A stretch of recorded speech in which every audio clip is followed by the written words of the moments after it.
Kevin, Tanya, Dennis, thank you so much for, letting me talk with you today. So I think this is my first 3-person interview. So, over video. So this is going to be very interesting, but it's fun. Right. It's like a little party. So first of all, to start, Connecticut Wealth Management recently won first place as the Hartford Business Journal's one of the best places to work in Connecticut. So first of all, congratulations. And to start, if we could just start from the beginning, what work does Connecticut Wealth Management do and how long has the business been around? Well, first, Shannon, thank you for having us. This is fun. Hopefully, we do like to have a little fun, as you know, and so we'll try to stay professional too. Dennis, do you want to talk a little bit about who we are and what we do? Sure. Yeah, thanks, Shannon. Appreciate it. It's actually we've won first place in best places to work in Connecticut now twice, which is just awesome. I mean, it really. We're really proud of the fact that we've kind of created the environment where our clients actually love us and our employees love us too, love the whole organization. So it's pretty neat. So we started the firm 10 years ago. We actually spun out of an accounting firm, a pretty large regional accounting firm here in Farmington, actually. And what we desired to do at the time was to really kind of create a revolutionary type of wealth management firm. And that's what we've done. We work with executives and more than that, we work with business owners. Actually, business owners are a core part of our business, which is why we are members of the CBIA. So thank you, by the way, for the CBIA for all the work that you do. And so we do wealth management for business owners, and we kind of sit in that intersection of a business owner's business life, personal life, and their personal financial planning life. Well, that's kind of where we reside, and we really desire to make a big difference in a business owner's life to help them balance those three things. That's what we do. There are several of us now in the organization. I don't know exactly what the number is, but what we've been able to do over the past 10 years is focus on culture. The feeling is, you take care of your employees, you create a great culture, they will take care of your clients will love you, and they'll stay loyal. So I do want to tell you, when we started 10 years ago, Kevin and I were conjuring up this idea, and Kevin said he had a desire to create a place where the best people in the wealth management industry in the area wanted to go work. That was absolutely at the core of what we were trying to create, was a culture and an environment that allows us to do things like win best places to work. I think the one thing that we've always emphasized is that we're a people first culture. Team members and our clients come first. And we've embraced that to this day with everything that we do and every decision that we make. Yeah. I mean, I guess I'll jump in back to the, just kind of what do we do? How long have we been around? Again, it's been 10 years. We've, in many ways, a lot of people might consider us, if you looked from afar, to be a traditional wealth management firm. And then we certainly serve that role for many people. But I think the unique thing that we've been able to do, because we're an independent firm, is really change as we saw the need, as our clients saw the need. So again, as Dennis was alluding to, our client base over time has become more and more focused on business owners. So and what we've realized over time is that, and this is true of executives in large companies as well, but business owners especially are so busy, right? Their lives are being pulled in so many directions, right? They have in many cases families, right? Sometimes it's depending on the station in life. Their kids might be getting to soccer games. It might be doing all sorts of things. It's clients, it's vendors, it's their executive team, it's their partners. They have so many decisions to make, and all of it. And one part of it instructs the other, right? Their personal finances overlaps into the business finances, and it all overlaps into their personal life. So we have really become a firm that helps business owners sort through all of that. Which, by the way, is also interesting that we're talking about culture, because more and more, some of our business owner clients are asking us, hey, can you guys help us? right? We're doing great. Our financial metrics are fine, but it's not a great environment, or it's not a great, it's not a super happy place to be. And it seems like it's people are considering it a little bit more. I'm not sure if you've seen this, Shannon, but it seems like people are considering it a little bit more. How do we actually create a better culture? Is it something that we can control? Is it something that happens to us, or is it something that we create and control? Yeah. So, I mean, this is the reason why I really wanted to talk with you guys, and why your story was so interesting. So skipping ahead a little bit, because you mentioned it. So how would you define culture of a workplace? Is it the work? Is it the people? Is it the benefits? Is it like the foosball table in the break room, or is it something bigger? Like what is your definition of culture? Tanya. So I'm going to jump in here. Shannon, it's really everything that you just said. I mean, the culture is the first impression that you get from a company. It's when you, for example, like when you walk into an office, it is that vibe that you get. You know, there's that feeling of how you're being treated. Are people saying hi to you? Are people nice to one another? That's culture. Dive in a little bit deeper. You know, are people energized? Are they having fun at work? Because when you have a fun and energized work environment, employees are happy. And then you're going to deliver better service as well to your clients. It's going to just, you know, it's contagious, you know, when somebody's positive and there's that energy and there's that fun environment where people can go to and work together. It's amazing. So like when you ask like the definition of what a environment is, it really depends upon the company, and it depends upon what your intention is for your culture. You know, when you look at a culture, why is it that you want this culture, and how are you going to get there? That needs to be thought about. I think also, Shannon, that it's some of those things that you listed. Those help to define culture, but I also think it's the little things. It's the saying thank you to someone in the hallway, or saying please, or sweeping off someone's car in the parking lot after it snows, or stopping on your way into the office and getting an extra Dunkin' Donuts for Tanya, or what. It's just how you treat each other. You create that culture of people taking care of each other, and then that's going to translate to how they handle clients, how they treat clients. It does start with kind of a central focus, I think. Tanya is our director of firm culture. How many firms have that? She leads the way in just being compassionate and empathetic and kind, and that permeates into how we all interact and how we handle our clients. Someone once used this word, and it's kind of odd, but I think it's really true, is residue. That you know, the culture is the residue of everything that happens within the work environment, right? Is it the foosball table if you have one? Yeah, it's a little bit, but it's way more of these other things. It's way more of the interactions, right? And we talk about this all the time. I don't know, people probably get me, or Tanya especially probably gets sick of me saying this, but it's, you can't, I keep saying you can't buy culture. You know, we can't buy enough Starbucks to have a great culture. You can't buy enough foosball tables to have a great culture. It might help, right? You can throw money at things. You can build a gym, which we've done.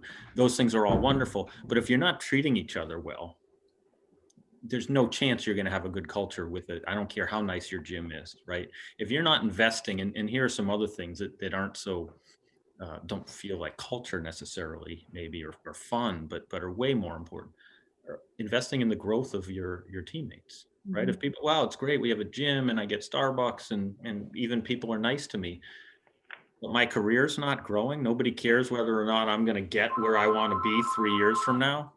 Another phrase or servant leadership, right? That we're there to help and to serve our teammates and make sure that the firm is serving our clients, absolutely, but that the firm is also serving our teammates. And without our clients, we don't get to have teammates. Without teammates, we're not going to have clients. So it really is, again, that belief in kind of, you know, it's all a giant circle. and the circle can be moving in the direction we want it to be, or it could be moving backwards and it's about to roll us over. I think just to add to that, Kevin, I just wanted to mention that it's really important for leadership to embrace culture too, and to lead the way. We are very fortunate that we have an organization where leadership embraces our culture and wants to, do the right thing for teammates and do the right things for clients as well, and walk the walk and talk the talk. It sounds pretty cliche, but it's true. Yeah, absolutely. So off of that, you say that a lot of your clients have asked you, how do we create this culture? How do we make it better?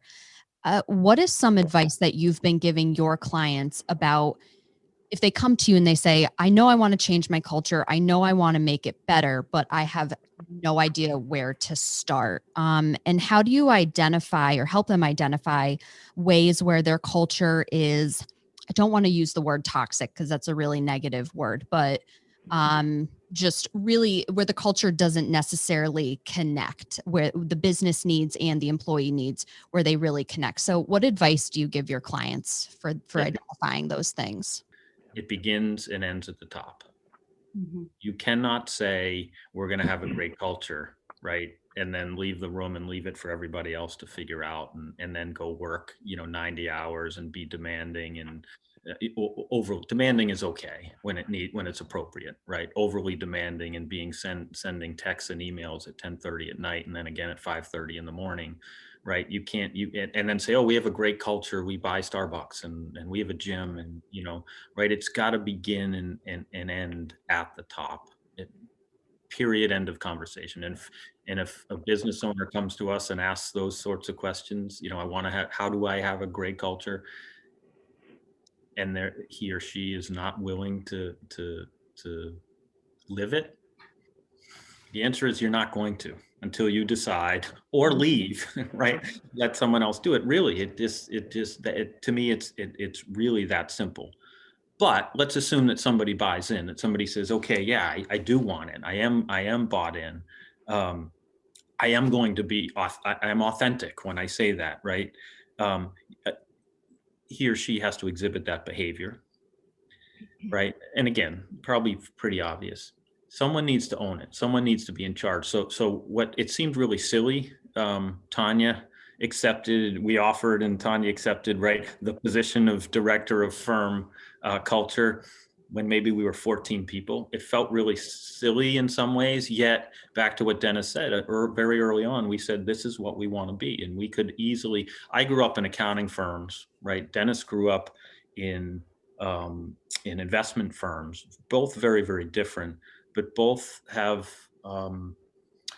challenging environments. The one Dennis grew up in is very, sales oriented, right? You either meet your sales goals or you don't. The environment I grew up in, it's about billable hours, right? You gotta work 1 million hours, and if you don't, you're not quite thought of in the same way. We really wanted to fight long and hard to create a firm that was neither of those two things, right? And not to knock anybody else, but we almost learned not necessarily what to do, but what we didn't want to do. And it seemed like we needed to put somebody in charge of firm culture, even when we were pretty small. And so this is a very long-winded way of saying someone needs to own it, right? Someone needs to own the culture. And in our case, Tanya owns the culture, and she does she's a culture champion. And she's the one that says, and sometimes we agree and sometimes we don't agree, right? Say, well, that's a great idea, but boy, I don't know, that's too expensive, or boy, that's a little too hokey, or hey, we still need to get the work done, but Tanya's job is to always advocate for culture. The other thing that I'll throw out there is, and this is maybe almost as important as ownership or leadership, buying in. You have to have the right people in the organization. And said from the opposite direction, you can't have the wrong people. You can say you want a great culture, but if you have people that are generally unhappy, people that are negative, people that are that are not healthy teammates to have, you can't have them in the organization. It will not work, right? You'll be building this wonderful culture for a certain subset of people, and then the other people are gonna tear it down. So it's really important to make sure you have the right people on the bus. Yeah. Anyone else want to jump in on that point, or did you pretty much cover it? I just want to mention one thing, and thank you, Kevin, for your kind words with everything. The culture is, everybody's responsible for culture. I want to emphasize that it's not just one individual's job to do that. I'm the kind words that Kevin said are very flattering, but when it comes down to it, everybody's really responsible. As Dennis was mentioning, it's about how you're treating people and whatnot. If you have individuals that aren't working together well, then that's going to be toxic within the culture. The other piece that I just want to touch upon, Kevin, that Kevin mentioned, was polling people. It's really important to ask questions. Dennis always reminds us, when we don't know what when we don't know about something, he's like, just ask people. They'll give you an opinion. They'll give you an answer about it. And I think that the Best Places to Work survey has been really helpful with trying to figure out where we can improve our culture. If you're looking for a starting point, I think that's an excellent starting point. Poll your team, find out where the issues are, find out where the challenges are, and select one that you really want to hone in on with intention and figure out how to fix it. And then from there, work on the other areas where you may need to improve as well. Kevin also mentioned pulsing people. We do have a system in place that we do poll our teammates every other week just to take a temperature check of your team, figure out what cadence is good for those polls. It could be maybe once a month or every other week. You have to figure out what's going to work for your organization. Hey, Shannon, I'm going to tack on a little bit there too, quickly. If people are looking to establish a culture, or they're trying to figure out a way to change their culture, I think you really need to be intentional about how you establish your mission statement. Some people, I always kind of fought that whole idea about writing a mission statement. It seemed kind of like it's really for management. It didn't really seem to make its way down to the rank and file employee. But I think companies need to spend time working on a mission statement and identifying the core values, which are going to create that culture. And then don't just write them and put them in a drawer and leave them there. You need to make all your decisions tie back to those core values. Decisions about hiring and letting people go and new business ventures and mergers and all that, it all has to tie back to those core values. You have to stay true to those core values. Sorry, Dennis, I was going to say, and if it doesn't, and again, I think a lot of people go, oh, that's corny, right? Oh, core values. Yeah. We sell widgets and we make widgets, and core values is a bunch of hokey stuff that, right, a bunch of psychologists came up with, or whatever it might be. I think we couldn't disagree with that any. Right, at the end of the day, it's your reason for being, it's why you do stuff, and it's the bedrock, right, or the foundation that you can come back to when you do have a challenging question. Does this person really fit? Does this company that we might buy really fit, right? Does this relationship with this giant customer or vendor that financially seems like it's a good idea, but does it really fit? To be able to go back to those things and go, it tends to give you direction, and it's really been valuable to us. Again, it might seem a little hokey at first, but if it does, and sorry, if you're trying to answer those questions with your core values and you still can't answer your question, you probably have the wrong core value. They're probably not really your core values. You just came up with some nice words that seemed like they sounded impressive, but they're probably really not what your core values in fact are. And oftentimes your culture can be defined by the worst behavior you allow. So part of our review process, which everyone in our firm, everyone gets a review 4 times a year. And one of the parts of that review is how you are operating. It's a really important part, how you're operating as a teammate. How are you showing up? One of the things is, how's your work-life balance? If you're working too much, it's a ding on your review. It's a negative. And also, are you being a good teammate? Those are really important things, and that's part of the core values that you set. You need to measure every decision, big and small, against those core values. It's really important. Yeah, that's really interesting that you said that. To continue with work-life balance, so that is a huge value in your culture. And it's a mandate for each employee. So before the pandemic, we all knew that work-life balance was important, but many people, including myself, I will admit to this, didn't know what that looked like. Like work-life balance is just this theory or this thing that sounds really great that we're all striving towards, but I don't know what it looks like, and it's probably not that important. Why is it mandated at your company, and do you think it should be mandated, or it should be woven into the culture more at other companies? What have we learned, especially over the past year with this? Who wants to tackle that? I'll take that. I'll start us off if you want. Yeah. If your employees are not of healthy mind and spirit and body, then they're not going to interact well with each other. And perhaps more importantly, they're not going to interact well with your clients. So if they're not able to balance and to have a healthy lifestyle, the whole thing breaks down. The culture breaks down, the relationships with clients break down. But I want to just make a point about this whole work-life balance thing. Mm. It almost suggests that life is good and work sucks. And they're in conflict with each other. Like, oh man, I gotta balance the bad with the good. How about if you created a work environment that didn't suck? Then actually it would be a little bit smoother of a balance. That always kind of has struck me as an odd thing, that I really need to balance this lousy part of my world with the good part of my world. Well, then it just turns into life. Like life has its ebbs and flows professionally and personally. And like you said, instead of saying, I got to make sure I have a really great personal life to counteract with work being sucky or really busy, and they sort of ebb and flow together. Is that what you're suggesting, or what you found? Imagine that. Yep, absolutely. Imagine that. And how lucky are we, Shannon, that we have a small organization that is nimble.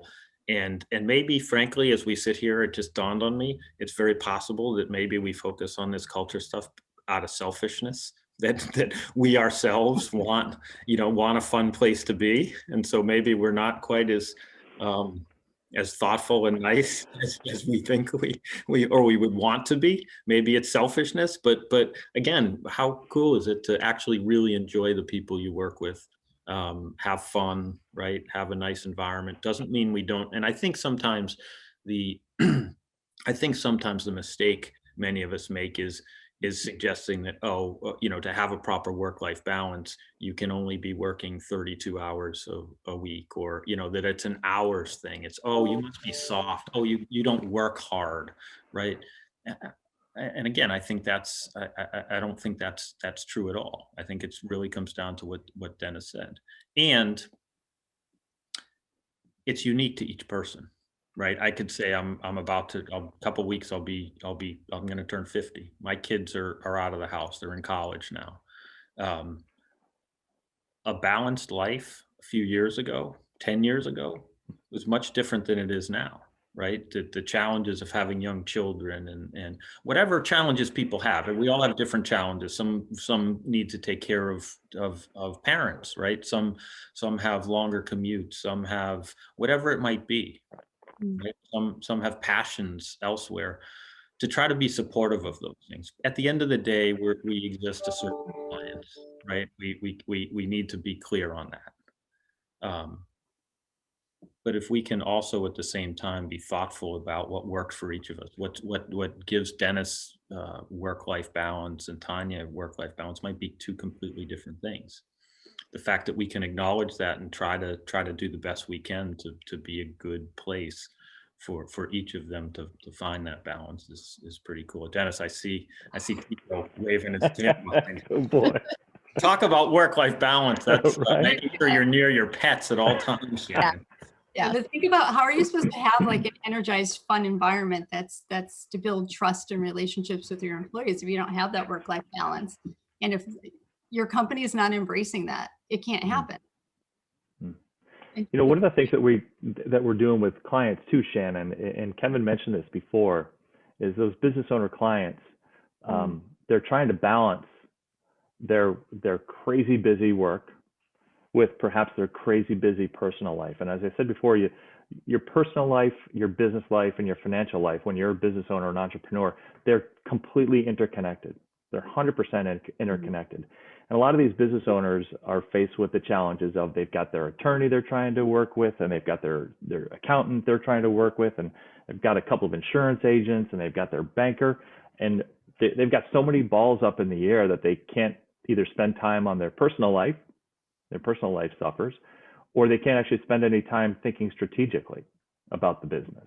They're so, right, it's the saying, they're so busy working in the business or not working on the business. That's where we kind of walk alongside business owners and kind of guide them through all those disparate service providers and kind of take care of that stuff so they can actually spend quality time with their family and quality time at work, not doing stuff, but actually thinking strategically. And that is so rewarding and fun. Our clients are so, we hear again and again how grateful they are that we've actually been able to increase their quality of life, not just their account size or their profitability in their business, but their quality of life has improved by the work that we do for them. Yeah, absolutely. Well, so those were all the questions that I had for you guys, but this was I've never really had a conversation like this before. Usually for my guests, we do talk a little bit about culture and what it's like and how it's important, but this is really your staple. This is a big value to you guys. So a lot of lessons to take away here for anyone that's listening and for me as well. So I want to thank you guys, Kevin, Tanya, Dennis. You guys are a fun bunch. So this has been great talking with you guys. So thank you so much. And congratulations one more time. For the latest Connecticut business news, events, and resources, visit CBIA.com. Follow us on Twitter at CBIA News and on LinkedIn and Facebook. Call us anytime at 860-244-1900. Stay safe out there.